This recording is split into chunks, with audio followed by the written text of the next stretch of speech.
Vítam vás pri ďalšej sérii videí na tomto kanále a budú to reakcie. Túto sériu budem natáčať na Twitchi, odkaz dole v popisku. Okrem teda reakcií tam budeme kecať, sem tam nejaký ask a občas si tam aj niečo zahráme, ale primárne to bude na reakcie. Samozrejme zostrihané reakcie zo streamu budú tu na YouTube, ako aj toto prvé video. Keď to budem do piči.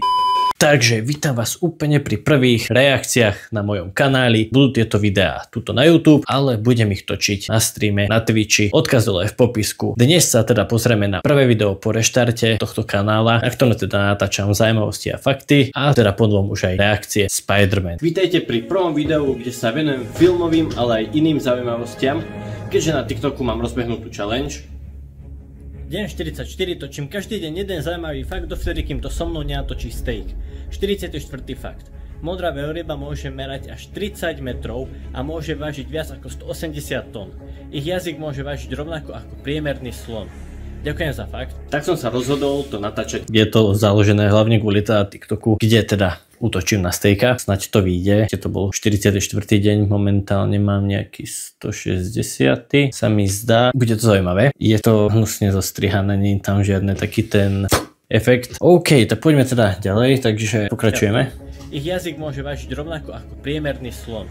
Ďakujem za fakt. Tak som sa rozhodol to natáčať aj sem. Zároveň budem veľmi rád, ak video podporíš lajkom, napíšeš mi koment. Tuto je pekne vidno, že som to ešte nevedel úplne dobre orezať, aby ten like a subscribe bol taký pekný, nech to nám splíha s tým pozadím. Nevedí, to som sa človek učí, takže pokračujeme.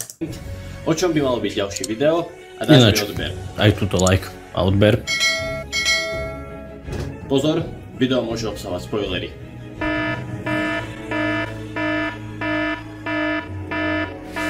Potreboval som to natiahnuť na 10 minút. Dnes sa pozrieme na zaujímavosti o najúspešnejšom superhrdinovi, ktorého postavu vytvoril Stan Lee a nakreslil Steven Ditko. Spider-Man.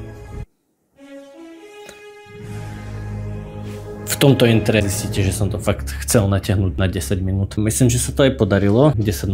Bolo to prvé video, som chcel, aby to bolo na 10 minút. Sranda, prečo som tu náhľadovku vlastne nedal? Ako normálne, ale dal som tam iba vlastne tohoto Spider-Mana. Takto keby som to tam celé dal, tak je to úplne v pohode. Nič, ale trošičku to posunieme, lebo to intro je fakt dlhé. Ešte predtým, ak teda začneme, tak som trošičku veľký fanúšik Spider-Mana. Mám tu pár vecí, ktoré by som rád ukázal, ale tak aspoň Spider-Man, Lego a tento balón, ktorý už mám niekoľko rokov a stále je pevný. Prvýkrát sa Moment, to môžem potvrdiť, že stále sa to nezmenilo. Jop, stále rovnako pevný. Pak už ho mám dlho. Pokračujeme. Objavil v komikse Amazing Fantasy v roku 1962. Do svojho uvedenia je jedným z komerčne najúspešnejších titulov vydavateľstva Marvel. V marci 1963 dostal svoj komiks The Amazing Spider-Man, ktorý vychádza dodnes. Keby ste... Tak som sa tam ešte snažil tie prvky dávať, ale opäť bez zvuku, no takže je to také suché. Gitaru mám ešte stále hentam, čo v nových videách už ju mám hentam. Mám strašnú trému, ak ste si všimli, teraz už nemávam. Pokračujeme. Ak ste si chceli kúpiť úplne prvé vydanie Amazing Spider-Mana, tak si pripravte niekoľko miliónov dolárov. Presne je to 1,380 tisíc dolárov v top stave. Samozrejme. No, za toľko sa predal, to znamená, že by tá cena asi bola už trošičku väčšia. Neviem, či by to ten týpek, čo to kúpil, hneď chcel predať. Ale tak to je v top stave. Myslím, že to aj poviem. Dajú sa kúpiť aj lacnejšie verzie za 4,5 tisíca, ale to sú väčšinou nečitateľné verzie. To nie je úplne pravda, oni sú čitateľné, len sú buď trošičku potrhané, alebo niečo na nich je, ale je to čitateľné. Tá cena 1 380 000 je vlastne cena, za ktorú bol naposledy predaný ten komiks, takže neviem, či by tá cena nebola už o čosi väčšia. Naťuhem čas. V tomto komikse spoznávame aj jeho úplne prvého záporáka a tým je chameleón, ktorý sa vie premeniť na koho chce a vie aj zmeniť hlas. Zas ticho, zas naťahujem. Poznáme chameleóna, ale akože nepotrebovali ste ho vidieť až tak. Ale akože je to fajn, že som tam dal video z filmu. Ráda. Pokračujeme. Samozrejme, že sú aj iné cesty, ako sa dá ku tomuto komiksu dostať.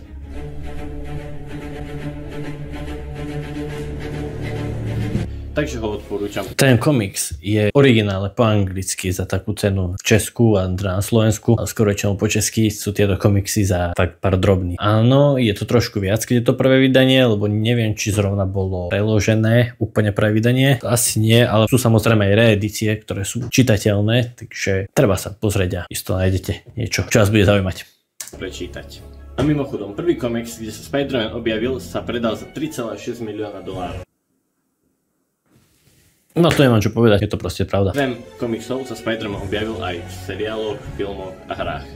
Prvý animovaný seriál vznikol v roku 1900. Pár častí som mal vystrihnúť, 67, no tak občas sa pomýli človek a sa mu nechce prenahrávať celé video, takže to bolo fajn. Sa natáčal do roku 1998. Bol ukončený pre nezhody v štúdiu a pre bankrot, ktorý hrozil Marvelu.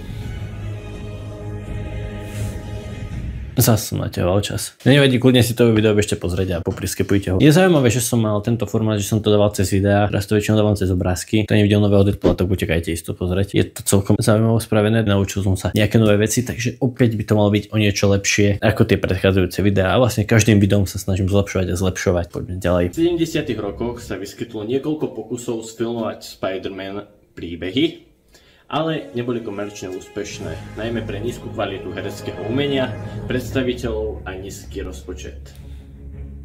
S tým môžeš posúdiť, tak ako na to, že tam bol fakt nízky rozpočet, celkom zaujímavé. Ja som toho Spider-Mana z toho 78. videl a nie je to vôbec také zlé, keď si fakt odmyslíte ten rozpočet, to prilepenie na stenu. Oni sa fakt snažili urobiť z toho Spider-Mana, čo sa dalo. Akože nemá to na tie filmy, čo sú teraz nové, alebo teda už aj Spider-Man z 2002. O tom sa nemusíme ani baviť, ale akože na to, že tam fakt nebol žiadny rozpočet, akože fanúšici to natáčali, takže je to fajn.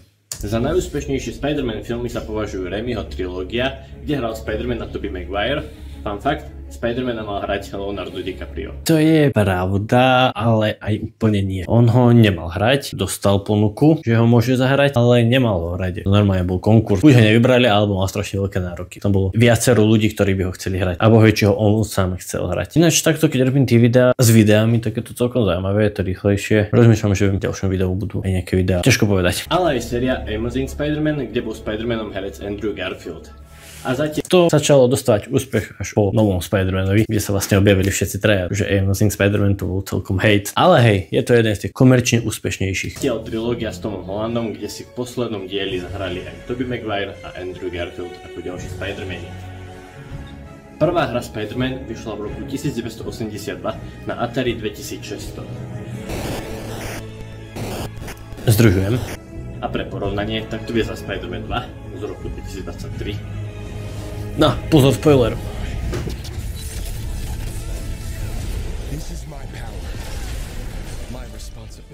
Peter Parker trošku sme na tam, ale zistil, že to bol niekto, koho mohol zastaviť a preto sa stal Spider-Manom.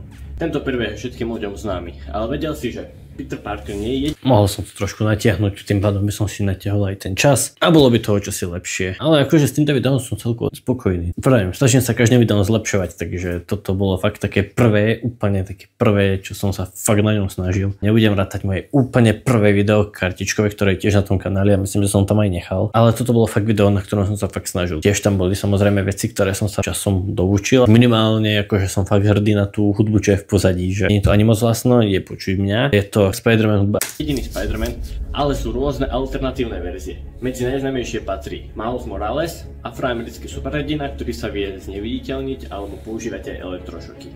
Spider-Gwen, kde je hlavnou hrdinkou Gwen Stacy. Spider-Man 2099, kde hrdinom nie je klasický Spider-Man, ale jeho následovník Miguel O'Hara v roku 2099. Spider-Man má veľké množstvo nepriateľov a zločincov. Väčšina týchto zločincov vzniká pomocou nejakej... To som mohol trošku poprestrihať. O čo som sa snažil, nechcel som, aby mi to zabilo veľa času, ale zase nejaký ten effort som do toho mohol dať. Aj keď myslím si, že som celkom dal do toho dosť seba, mohol som sa viacej posnažiť. Vedeckej nehody alebo pokusu. Väčšina z nich vytvorila skupina s názvom Sinister Six, ktorej cieľom bolo Spider-Manové zničenie. Medzi najznámejších... Zase tam chýbalo takéto...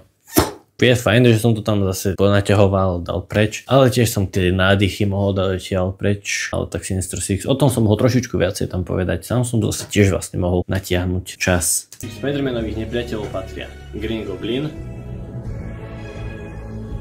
naťahujem, Dr. Octavius, Electro, Vulture, Mysterio, Lizard. Je ich toľko, že by sa o nich dalo. Mohol som aspoň od tých hlavných veľkých niečo povedať. Zase by som to video mal o čosi dlhšie a nemusel by som ho takto umelo naťahovať. Spraviť samostatné video, takže keď tak, niekedy na budúce. Na to, ak napíšete, tak to spravím niekedy, ale nebude to asi hneď. Že je Peter Parker nerd, tak si prešiel cez rôzne romantické vzťahy, napríklad s Mary Jane. Tu som moc nemusel v Raimiho trilógii, lebo bola taká zvláštna. Na plnú hubu bola to kurva, ako fakt, koľko z nás každým, pekný obrazok som spravil, že? Tuto ten obrazok vlastne, že mala snúbenca, tuto sa išla boskavať s Petrom, alebo teraz so Spider-Manom. Na druhom obrázku mala Petra a už tam s Harrym čosi. Na treťom obrázku chodila s Harrym a bola s Petrom. Tak, je to proste kurva. Neviem, prečo som to nepodal plné ústa. Pípať viem, aj teraz budem pípať. Zvláštna a nie publikovateľná na YouTube, alebo ešte všetko sa dá vycenzurovať. Aj N-bomby. Nebudem ich tu dávať už vôbec na Twitchi, ale všetko sa dá vycenzurovať. Tu je Gwen Stacy, ale aj Felicia Hardy, známa aj ako Black Cat. Vo vzťahu mu to nevychádza. Som mal schvál tam dal takú fotku, kde bolo viacej vidno. Kvôli svojmu alter egu, teda až na Feliciu, ktorú skôr zaujímal Spider-Man ako Peter. To som mohol vystrhnúť doktora, ktorú. Spider-Man je natoľko obľúbený, že medzi jeho fanúšikov patrí aj napríklad Barack Obama, ktorý sa tiež objavil v komikse. A to som mohol tiež trošku poprestrihať. Keby ste sa chceli stať Spider-Manom, teda aspoň na filmovom plátne, a ste ochotní pre to urobiť fakt veľa. Taký Michael Jackson bol ochotný v 90. rokoch kúpiť práva na Spider-Mana, ale keď mu to nevyšlo, tak sa snažil kúpiť celý Marvel. Ale cena 1 miliarda ho odradila. Na záver mal prežiť a mal by to za menej. Ešte pár rýchlych faktov. Keď Stan Lee, už som s dýchom úplne v prdeli, ja som dal na jeden nádych, obrazne povedané samozrejme, vytvoril Spider-Mana, tak štúdiu jeho postavu odmietli, ale keďže sa Stan nevzdával, nechal postavu nakresliť Stevena Dittka, dal postavu do komiksu Amazing Fantasy a zbytok už je história. V scéne, kde Peter chytí MJ a tácku s jedlom, neboli použité žiadne efekty. To by mu to na 163. pokus vyšlo. Vidíte ten jeho výraz? To je asi preto, že to bol 163. pokus. Vo wrestlingovom ringu je skutočný wrestler Randy Savage, a.k.a. Macho Man. Keď si Peter Parker pozerá auta, ktoré by si kúpil, vyberie si Alfa Romeo, známu ako Spider. Pri autách ešte dostaneme, keď Spider-Manovi stratí Peter svoje schopnosti, tak spadne medzi auta a jedno z tých aut je Ford Focus, čo znamená sústrediť sa.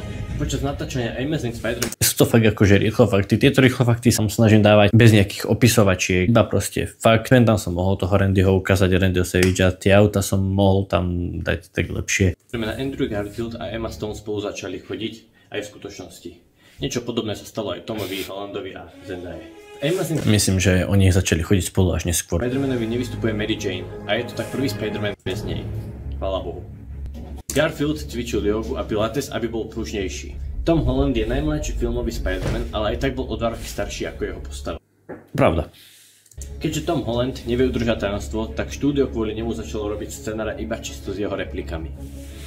To tiež nie je úplne pravda. Hej, je pravda, že nevie udržať tajomstvo, ale nebolo to priamo iba kvôli Tomovi, bolo to tak, aby sa to fakt nikam nedostalo. Takže nie len pre Toma boli tieto scenáre urobené, ale všetci mali takto tie scenáre urobené, aby sa to vlastne nedostalo von od nikoho. Keď štúdio Sony kupovalo Spider-Mana, dostalo možnosť kúpiť celý Marvel, ale odmietli to. Zaujímavosti som čerpal od rôznych youtuberov, či už na SK, CZ scéne, ale aj zahraničných youtuberov.